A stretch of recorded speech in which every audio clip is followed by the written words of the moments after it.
Welcome everybody back to our 9th episode of The Binding of Isaac Repentance. I think we're going to switch up a little bit today, and we're going to do a challenge run, because the challenge runs end up unlocking us items. So I think we might do in the near future.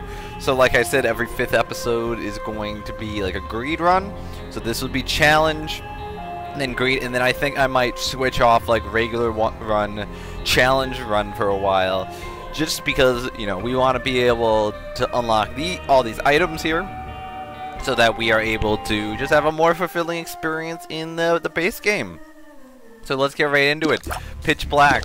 It looks like we just have to get to mom. I'm guessing that's what that means at the bottom. So we're just like casual Isaac. Nothing much going on except it is mucho dark. I wonder if there's any other restriction other than the fact that it is very dark. Yeah, probably not. It's still pitch black, so it would make sense if it was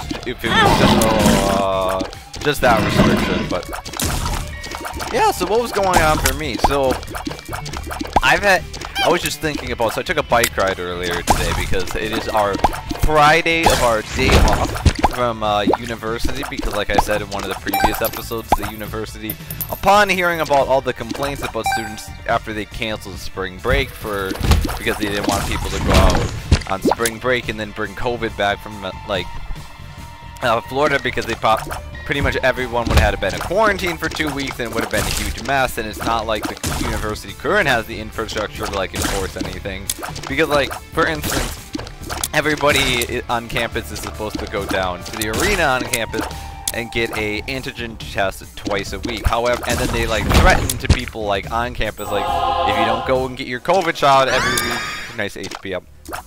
If you don't go get your COVID shot, then you know we're gonna like talk to you and like potentially terminate your housing contract. And it's just like a huge bluff. It's completely empty. That like there has been people that I know have not gotten like a single antigen test, or they have like an app you're supposed to fill out, like you're supposed to like report your symptoms and like what your temperature is and whatnot every day. And I know the vast majority of people, like they did it at the start, but then just gave up at some point because they realized, one, housing does not have any ability to have accountability to actually enforce something like that, because they did not have the infrastructure to do that. I'm just gonna do that because that was gonna be a mess. Alright, let's get into the boss room. How do I get on top this topic? But yeah, I went on the bike ride, right, and that was enjoyable, but the main thing that consumed my mind is basically I'm having this interaction with my hall director, because if you don't know, I am a resident assistant at UW Eau Claire currently, and basically I have been like going up and like the most romanticized way to say it would be like I've been leading like a labor dispute for the RAs, like leading the charge. But basically there's a lot of grievances that the RAs have amongst about housing, but like the main thing is nobody feels willing to actually speak up and say these grievances because they feel like they're going to be fired. And so I then went and tried to start a petition to like just to be like, hey yo, let's collect some signatures and show housing like, yeah, we really like mean what we say when we're talking about this grievances. Like, this isn't a rumor or anything, this is legitimately how I feel, and hopefully that would get them to acknowledge our concerns. Like, we live in fear of being fired for speaking up, and that's why we haven't expressed these concerns in the past, but the concerns are certainly there, even if they aren't completely. What is the way we do this room? And stay safe. Can I push? No, you can't push these. Where the heck do I stand? And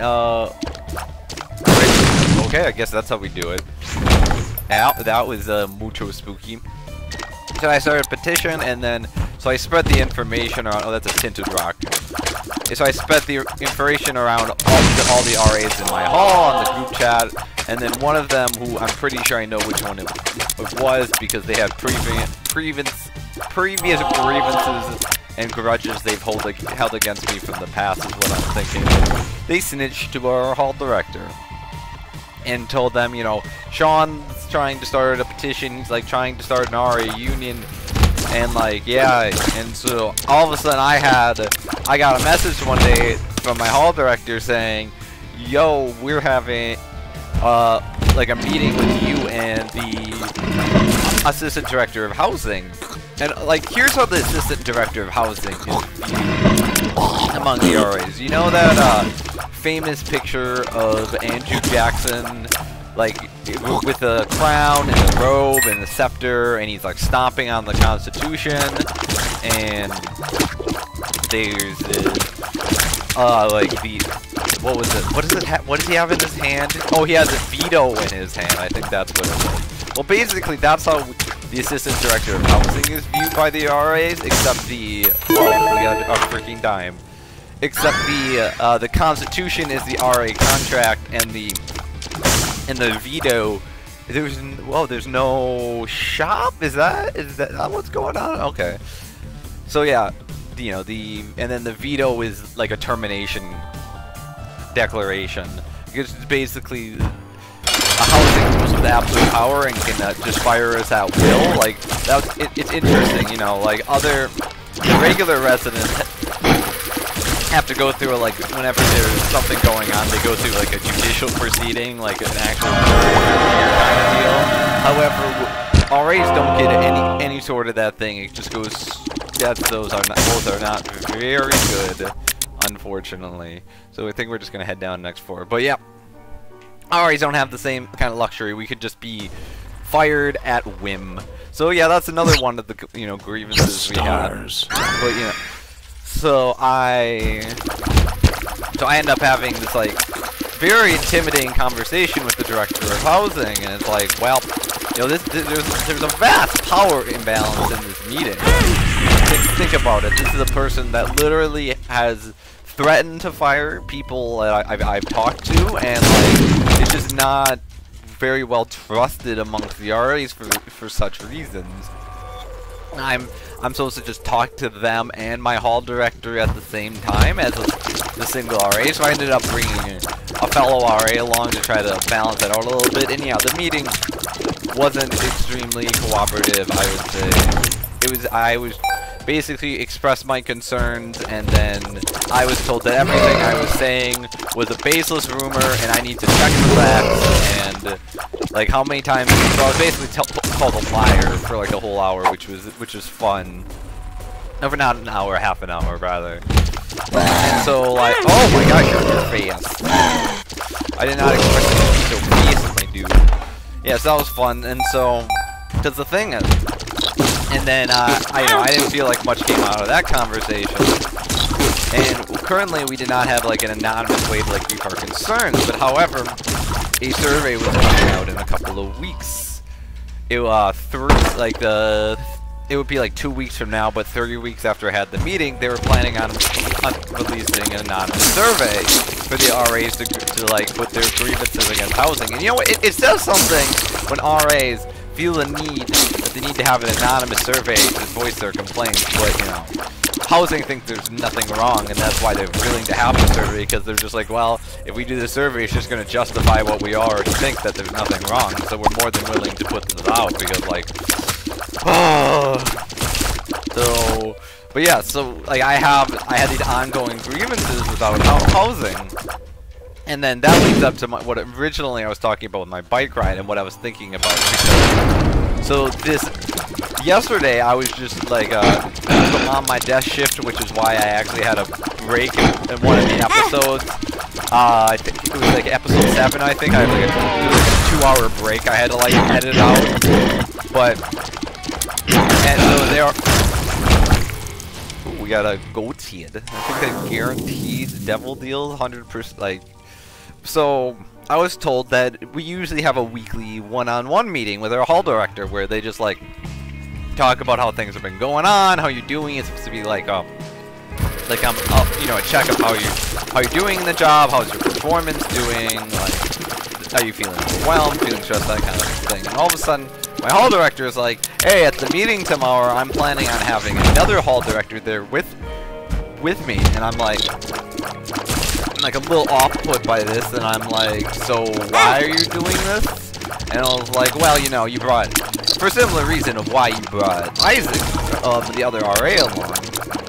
You know, that for similar reasons. That and like I don't think my hall director understands one of the main reasons I brought another RA with is because there was such an intrinsic power disbalance or imbalance within the meeting, because it was literally a single RA against 2 housing, so I made it, you know, 2 RAs, 2 housing, and then so it's not apt to say that you're doing the same thing as me when you're going from a meeting that's usually 1 RA, 1 housing to 1 RA, 2 housing. Like that's just a completely different power balance you're creating. So I was basically, they messaged me this morning and were like, hey yo, actually you want to move the meeting to next week instead of this week? And I was like, sure, that works. And then I expressed that I was off-put. I basically explained to you what I just said. I was like off-put by the power imbalance that this was creating, and why I don't think what I did was you know, equal to what they're doing. And then they basically said, you know, I don't work in that kind of power mindset, and it's like you're basically saying this wasn't my intention, and so what you're saying is unjustified, which is just like, oh, that's fun. And so it was just like, do you have any other questions?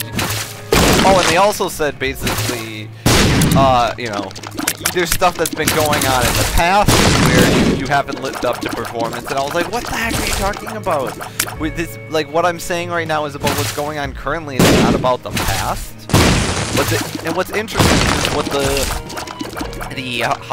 so what housing does is they always, like, they'll randomly send us like these little trinket gifts. Like I have a little boat thing that says with a floating candle in it, and Jolly Ranchers that said, you are a beacon of light for your residents. Or there's another one I remember getting that said like, you are a super keychain in the housing or something like that. So you know, so I've basically been told this entire time that I've been doing fine, I've been doing good enough, and all of a sudden I just get hit with, well, I'm gonna dredge things up from the past because your performance wasn't where I wanted it to be. It's like, one, like I said, they gave us this trinket which kind of contradicts that message, and 2, we never had a candid conversation during any of our previous one-on-ones where you expressed the sentiment at all. So basically you're just betraying like that entire relationship you've established, like, and so it's like, and you wonder why I like don't entirely trust you. And it's like, the thing is with like the RA housing dynamic in general is it's not like one huge event that like totally gets rid of all the, you know, that causes all the distrust and like the lack of a team dynamic. It's just like slow accumulative things that happen over time eventually get to you. I describe it like a low-level toxin that just slowly over time seeps into you, and then eventually, you know, after long enough, it actually gets to you, and you start recognizing the toxin for what it is, and you start resisting against it. And it's like, now that I'm candidly resisting against it, I'm just getting like nothing in return. And what happened with my bike ride is like, so I have a long history of just kind of, if something like, if an interaction didn't go the way I want it to go, I would basically just entirely blame myself. I'd be like, well, the only person I can control is myself, and so if this interaction didn't go the way, you know, that I would have liked it to turn out, then I must have done something wrong. I must not have been good enough. So I would always like fully accept the blame what happened, and it was, you know, trying to rationalize and justify my feelings to myself and being like, no, what you're feeling is not irrational. You're like, you did your best to try to communicate in this situation, and the other person on the other end did not reciprocate in return, and that's like, there's only so much you can reasonably do, and like, no matter how perfectly you could think about doing the interaction, the other person just might not respond well. And that's kind of realization I've been trying to come to terms with, is like validating my own feelings, being like, you know, I'm frustrated, and I'm frustrated for a reason, and that reason is you know, legitimate, rather, because what generally has happened throughout my life is, you know, I would not legitimize my emotions or why I felt the way I did. And so it would, like, build up because I never actually, like, go through, this guy, by the way, I think you can, and yeah, do damage with him. It's just, he's very hard to see. Yeah, and so, you know, it would build up over time, accumulatively, because I would never actually deal with what I was feeling, so I would just, like, repress it all inside, and then eventually it would just, like, all come out at once. And I definitely had experiences both with my long-term relationship and with my parents in that regard, and so that's something that I've been trying to realize recently. But so it required me, you can do damage with this thing.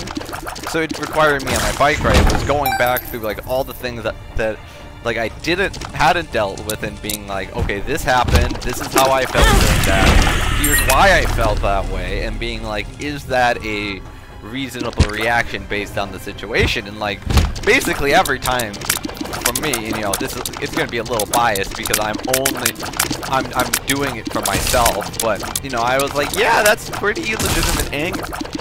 So it's very then, oh my god, I took another piece of damage. So, you know, it's very therapeutic to be, like, in relaxed. What pencil? He's a bleeder. Oh, okay. That is a little gruesome. It said he's a bleeder, and then I have there's an item? There's 2 items? What the heck? Wait, we can actually get over there, though, and get those, because we have, this thingy. So we don't actually have to take damage to do it. That's nice. So that was just, like, the thought I had. It was, you know, biking is both very fun because it's just an opportunity just to actually get. Where is my little dude, by the way? Is he, like, stuck on something? What is going on? Oh, there he is. Little 4-way buddies, sulfuric acid. Wait, did that? How did I don't know what's going on, but we're just gonna deal with it.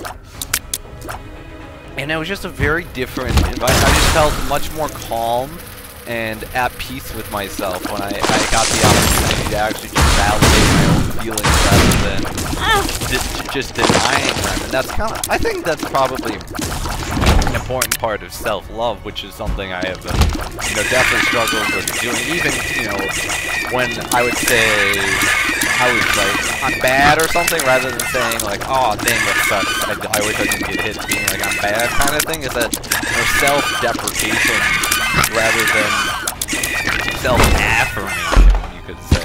I don't know how much HP I have. That was the other thing based off of this run that was going on I didn't mention, is that we, as well as not being able, we cannot see our HP, and it is dark.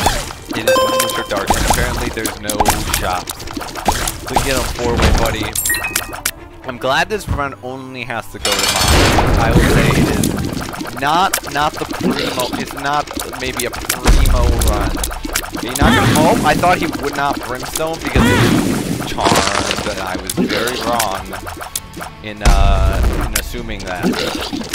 Boss, you have to try to get behind it, like the main strategy. Dude, you know, I guess charm doesn't work on bosses. So,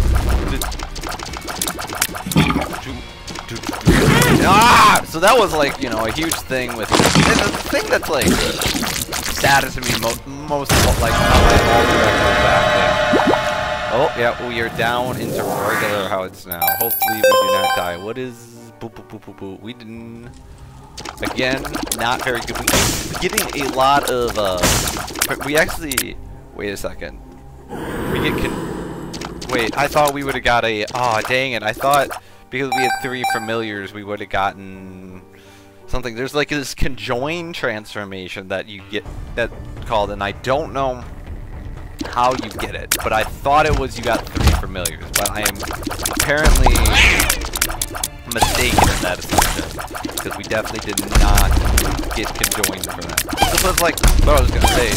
It's the thing that saddens me most. It's like our hall director came in first semester and was like a very unifying force. It was like, you know, it was a very like positive team dynamic and thing. We were previously coming from a hall director that none of the RAs really liked, but it was like that person ended up being just more tolerable because it was like, okay, I know how our interaction is gonna be. I'm just not gonna be very open with this person because they just do not interact well with others, and they're very controlling and not a particularly good leader in my opinion. So it was just much easier to know where like the boundary rests with that person compared to this current hall director who started out like as a great hall director, is a very unifying force for the staff, but then like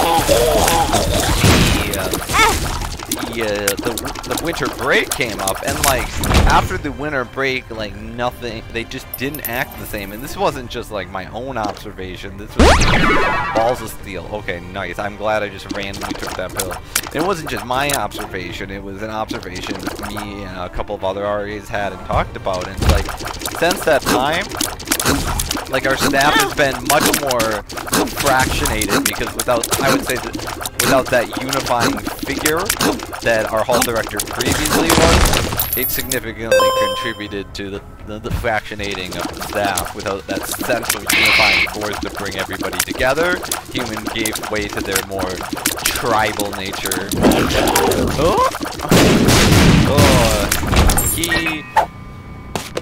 Because humans are really good at tribalism, and I would argue that that's primarily based on the fact that we are a primitive bunch. Let's see if we can actually get that stuff out of there. The sun, oh, that's real good. We'll definitely keep that as like a full health, even if we can't see it. Our health, if I get hit a couple of times, I know I have like a spirit art and a half, and then I have to have a heart or two. So if we get hit like 3 times, we can definitely, we can definitely pop this. But we got another spirit heart to replace that one we just lost. So. Oh, that's gosh, and then I got hit again. Sucks. But yeah, like I was saying, it's like you could tell the hall director is well-intentioned a lot of the time, but that like doesn't, you know, being well-intentioned does not excuse your actions, because like often the times, and I just really hate to see this, like well-intentioned people will often use their well-intentionedness as a justification to put the blame on you. They'll be like, well, I've been well, this is what I intended, and it's like, well, yeah, I get that's what you intended, but you're not acknowledging how your actions like affected me, and by like not doing so, you're basically putting the blame on me for how I feel, which is not a you know, great feeling. And you could definitely take that into both like a work setting and a relationship setting. That's definitely true. It's like if you do something that someone comes to you and be like, yo, this made me feel this way when you did this, and it's like, and it's a person you like care about, then it's like, yeah, just own up to it and be like, oh, I'm sorry, I didn't realize that would make you feel that way. And I know you understand that, you know, I didn't mean it that way, but still, you know, I acknowledge and own up to my mistake rather than trying to like just not accept responsibility. So it's like, that's the whole putting like that wasn't my intention completely deflects responsibility for how things were taken onto the receiver. So you got booster pack, it does not matter because we'll just grab justice. Yeah, so that was our, we could buy Brimstone baby, but let's just grab the trophy and get out of here. Let's see what we get. The Rune of Haglas is appeared in the basement. Oh, so this is how you unlock the various runes, because I've definitely seen before during Northern Lines episodes, like there's the various runes, but like I had no idea how to get them. So the challenges are apparently the way that you do so. I don't know, we'll have to figure out what the runes do, and you know, it will make sense if we all unlock a rune or two at the time and we get to see them in the runs. then we'll get more used to what they do and be able to entrench in our memory what all of them do, because this game just keeps on going. It has so much content. But yeah, finishing up the story, it just like sucks because you know the person has such a great, like my hall director has such a great potential to care, and you can see it, and it's just like they're not living up to their potential, and that's what just really gets me down. It was like, and my previous hall director was like, yeah, from what I can see, your potential isn't like there, so I'm just gonna draw this boundary. But it's like I want my current hall director to reach their potential and live that potential, and we're wondering what caused that change. And we have a guest that the assistant director of housing we mentioned before ended up meeting with them, and basically was like, yo, you need to change this, because they just became a lot more like micromanaging and controlling, and just all the aspects of the old hall director that we didn't like just emerged in this new semester that just weren't there last semester. It was very cooperative on the same team, but you know, people were just suddenly getting messages saying, did you do this, did you do that, did you do this, like, are you, like, I got a message that just said, I'm worried about you, and it's like, I get where you're coming from, but like your actions come across, like, especially if you were able to read the previous things, they just come across very condescending and patronizing and infantilizing, and it just doesn't feel good. And you're like, oh, I know you have the ability to be so much greater, but you aren't living up to that, and that's the real sad part of it. But yeah, that's the end of this episode, where, like I said, next episode will be a Greed episode. I don't know what character we'll do Greed as. I just know it will not be Azazel, because we did Greed with Azazel last time. But let's see, we might do Maggie. Maggie would be a cool one, but we'll have to see. I'll make that decision when we get there.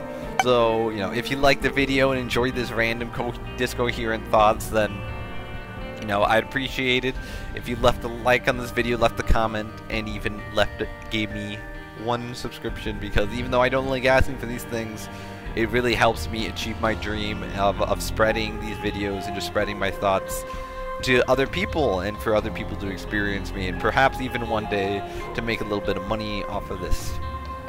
But, and you know, only do that if you genuinely enjoyed the video, though. So until next time, though, see ya.